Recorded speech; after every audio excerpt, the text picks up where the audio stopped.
Hello, आप सभी को इस वाली क्लासेस में स्वागत है बच्चों। आज बच्चों जो है हम कक्षा 10 के विज्ञान में जो है यह हम मुख्य फोकस अथवा फोकस के बारे में जानेंगे। आज का हमारा टॉपिक जो है मुख्य फोकस अथवा फोकस का है, जिसको हम अंग्रेजी में प्रिंसिपल फोकस और फोकस भी कहते हैं। तो आइए हम जानते हैं कि मुख्य फोकस क्या होता है।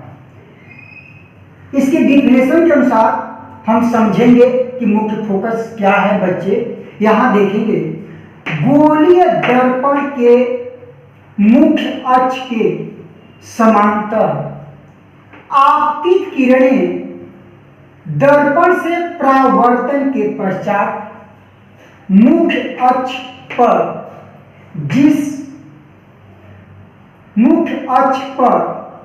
स्थित जिस बिंदु से होकर जाती है उस बिंदु को दर्पण का मुख्य फोकस कहते हैं। तो बच्चे गोलीय हम क्या करेंगे, गोलीय दर्पण लेंगे, बहुत बेहतरीन जैसे आप समझेंगे। सपोज ये आपने गोलीय दर्पण लिया, हमने गोलीय दर्पण में अवतल दर्पण लिया है और इस दर्पण का एक हम मुख्य अक्ष खींचेंगे, इसको बोलते हैं मुख्य अक्ष। और ये हमारा गोलीय दर्पण है।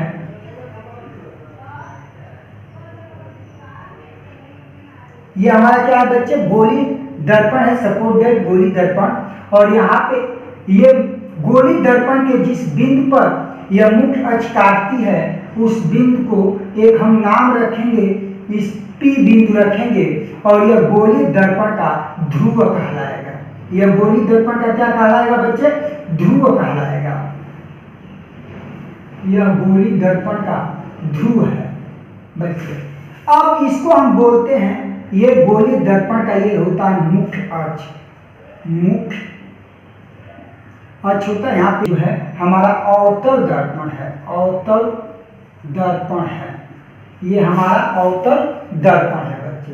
अब ध्यान देंगे, इसकी डिफिनेशन में ये लिखा गया है कि गोलीय दर्पण के मुख्य अक्ष के समांतर आपतित किरणें दर्पण से परावर्तन के पश्चात, तो हम क्या करेंगे, हमारा मुख्य अक्ष है और इस मुख्य अक्ष के समांतर मान लीजिए कोई आपतित किरणें इस दर्पण पे, कोई ये किरणें जो होंगी ये जो है ये दर्पण पे जा रही हैं, ये दर्पण पे जा रही हैं, ये हमारी ये किरणें जो है दर्पण पे जा रही हैं।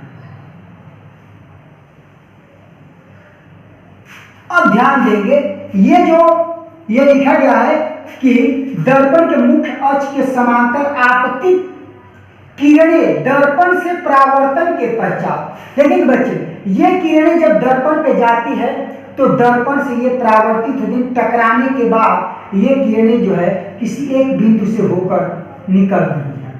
ये जो है किरणें किसी एक बिंदु से होकर निकल रही हैं दर्पण से टकराने के बाद, ये दर्पण से टकरा रही हैं।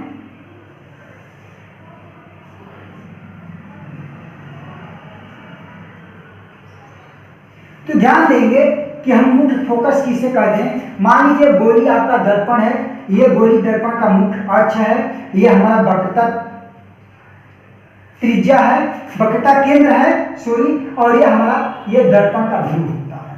ठीक, अब इस दर्पण पर जो प्रकाश की किरणें जब ये दर्पण पे जा रही है तो दर्पण से टकराने के पश्चात अर्थात पुनः उसका परावर्तन हो जाता है, अर्थात टकराने के बाद ये इसका परावर्तन हो जाता है और ये जो जितनी किरणें दर्पण से टकराई वहां से टकराने के बाद उसका क्या हुआ, परावर्तन हुआ। अब परावर्तन होने के बाद ये किरणें किसी ये दर्पण के मुख्य अक्ष पर किसी एक बिंदु से होकर निकल रही हैं।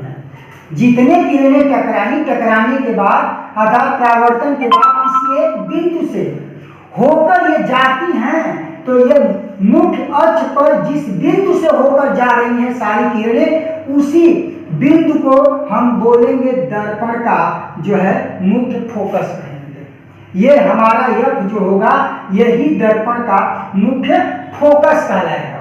तो बच्चों यही है हमारा डिफिनेशन के अनुसार कि गोलीय दर्पण के मुख्य अक्ष के समांतर आपतित किरणें दर्पण से परावर्तन के पश्चात मुख्य अक्ष पर स्थित जिस बिंदु से होकर जाती है, तो मुख्य अक्ष पर स्थित यही बिंदु F है और इसी F बिंदु से होकर जा रही हैं, तो उसी बिंदु को अर्थात F बिंदु जो होगा इस दर्पण का हमारा मुख्य फोकस कहलाएगा। तो बच्चे आपको मुझे समझ में आ गया कि दर्पण का मुख्य फोकस क्या होता है। आप लोग जो है मेरे वीडियो को लाइक, सब्सक्राइब एंड शेयर कीजिए। जय हिंद।